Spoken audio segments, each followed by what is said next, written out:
Those who cannot change their minds cannot change anything. This is Success with Srini. Today is the June 30th, the Thursday of the year 2022. Today is the 181st day of this year and 182nd day in a leap year according to the Gregorian calendar. So that means there are 184 days left till the end of the year 2022. Thank you everyone for supporting this podcast. You may be listening to this podcast for the very first time. Maybe you are a subscriber, maybe you are a repeat listener, whoever you are. Thanks for being here. Thank you for your support. When I started this podcast at the beginning of this year on January 1st, I thought I'm going to do this maybe for a month or two, at the most for 3 months. I made a commitment to myself and to you that I'm going to do this every day for the next 365 days. But deep within me, I was not sure. I had some faith, but I was not sure that faith was strong enough. But along the way, your questions came in, you participated, you started liking the podcast, you started giving reviews. I attribute the stay to your questions. And I kept on asking for your questions, you kept on asking. And today, again, on the podcast, I'm answering a question that has come in from a listener of my radio show who heard the show this Tuesday. Tuesday, 28th was my radio show.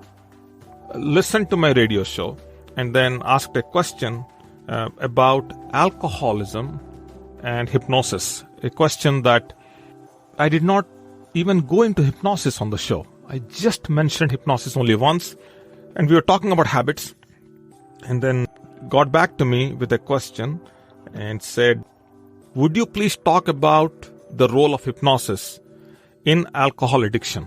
Thanks. That was the question.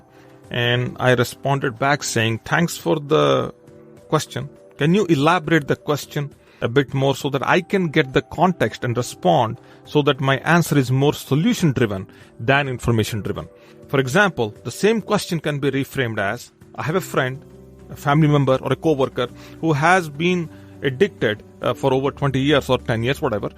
They have tried different things such as A, B, and C. They did not work at all, or they all worked moderately. Out of the three, C worked the best. But again, nothing perpetually. You think hypnosis can help? I kind of helped this gentleman reframe this question. And they got back to me saying, thank you for responding. I thought you were going to address the role of hypnosis in general terms. You have summarized it quite well. It is all about a family member who has been battling alcohol and depression for over 15 years and has indeed tried different things, including being admitted to a center for a couple of months. Falls off the tracks every few months. Is there a role for hypnotherapy in this scenario? If so, have you had much success with it? Great question. I appreciate your expert opinion. Thank you. First of all, thank you for trusting me with this question. I'll do everything I can to answer this, because every time a question like this comes in, I understand there are many family members and other people who are involved who suffer as a result of this. So I take this question very seriously. Now, I'm going to kind of give an idea on how hypnosis works very quickly, and specifically in this context, what can you do? Right? So I'm going to make this specific to you and also in general make it informational for everybody who is listening in. So why hypnosis? Well, here is the truth. Majority of our behaviors, majority of our habits, they all come from the unconscious part of the human mind. So there is a logical divide in the brain where we say part of it is conscious and the part of it is unconscious. And that logical divide there is no physical divide. So if you open up the brain, there is nothing that you find saying, okay, this part is unconscious, this part is conscious, nothing. And brain doesn't show anything because brain is a foundational thing. So mind is where this happens. So we say unconscious mind and conscious mind, logical mind, illogical mind. behaviors come from the unconscious mind, which is again the illogical mind. It has no logic. It doesn't differentiate, doesn't know what it's doing. The conscious mind is where majority of our conscious mind is in a way responsible in educating the unconscious mind what it has to do. Now, hypnosis, or anything for that matter, hypnosis more precisely because I'm a big proponent of it, but anything that you do, let's say you do yoga, you do meditation, any mind expansion technique that you follow or you practice, the idea behind doing that is to tell the conscious mind or use the conscious mind to teach the unconscious mind to become conscious. So you are consciously teaching the unconscious mind to become conscious. And this is a lifetime activity that we all have to do because we can't control the unconscious mind. Now, why do we need to do this? Because if the mind itself is conscious, can't we use the conscious mind to lead our life? Yes. But what has happened is, along the way, as we grew up, we were born, we grew up, we were educated, we were trained. So majority part of our life, the first 10 years, 9 years of our life, the entire mind was unconscious. So along the way, in those 9 years, 10 years, our mind picked up many things that it has no way to get rid of. And the only way to really get rid of those things is to use the conscious mind. We started developing after we were 10 years old or 9 years old. And as we are growing every day, our conscious mind is becoming more and more aware. But the unconscious mind stays the same because information that it received very early on, it took in thinking it is the truth. But then the conscious mind, as we are growing up, the conscious mind is looking into the world and saying, wait a minute, what I already know is not the truth. I need to tell myself that truth is somewhere else. And the conscious mind is making an attempt to train the unconscious mind to undo the things that it has already taken in as the truth, but is unable to get rid of it. So in this context, why are we talking about 9-year-old, 10-year-old? And where do alcoholism or smoking, all those things come in? And specific here in this context, alcoholism, where is it coming from? Well, when you talk to an alcoholic and you ask, why are you drinking? Well, when I was a kid, my dad said this, my mom said this, and I'm not able to overcome that pain. So that's why I'm drinking. Now you may look at them and say they're lying, but there is some truth to it. If you really dive deep down into them, the truth comes out. It's funny because somebody who is addicted, they don't really contain that much information within them. They speak their mind. So a lot of associations happened very early on. I'm not saying new associations did not happen along the way. They might have happened.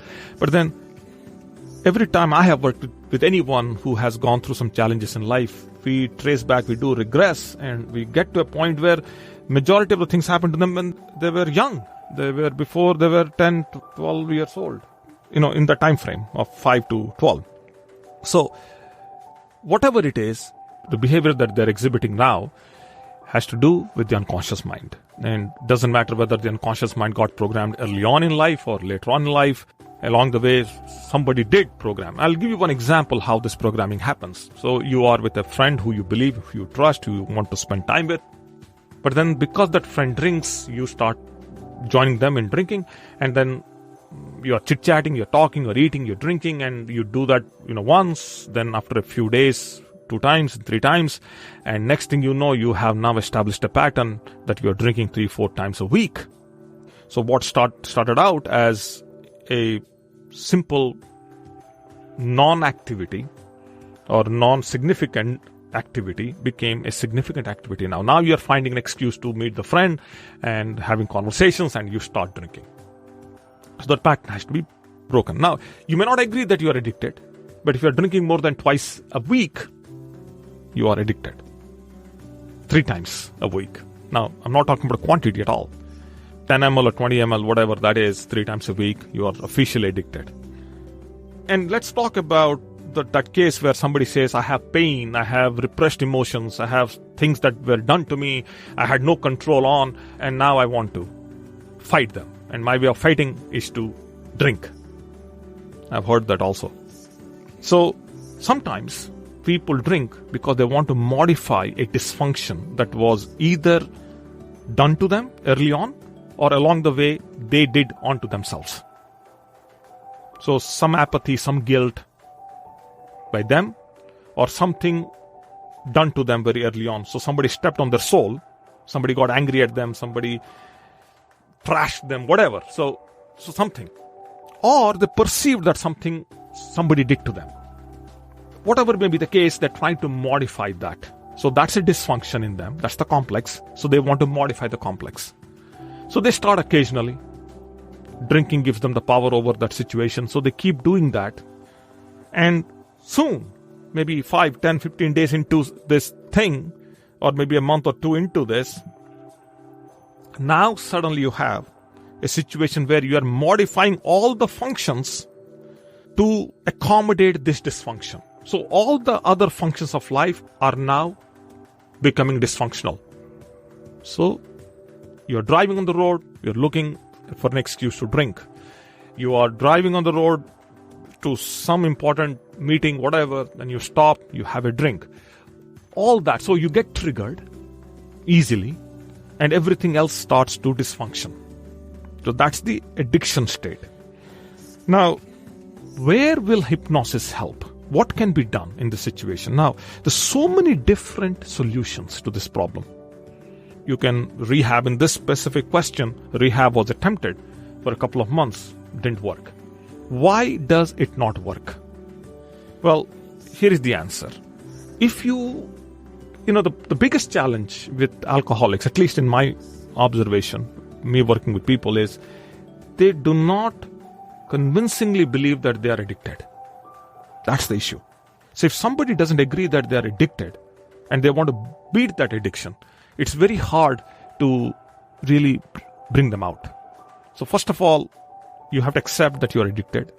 And the second desire is that I am addicted, I want to break this addiction. So first the acknowledgement that yes, I'm addicted. The second part is I want to break this addiction. I want to come out of this addiction. So two things, they have to be there somehow. So hypnosis can be used to establish these two things, if these two things are lacking, and can be used. So there are suggestions that could be given to an individual who is open to a therapy but then is not sure why and unwilling that there is a need to quit. So we can establish a need to quit in hypnosis that could be attempted. Now, in my personal experience, I've seen that people who really get de-addicted or come out of it are those people who already have this meaning in their mind that yes, this is bad, yes, I'm addicted, I'm looking to get out of this, what can I do? And here comes hypnosis and bam, you give a suggestion, they're out, right? Sometimes it's easier in that situation because you are authoritative as a hypnotist, as a hypnotherapist. You give a suggestion to the mind and the mind quits and they're out. I've seen that happen.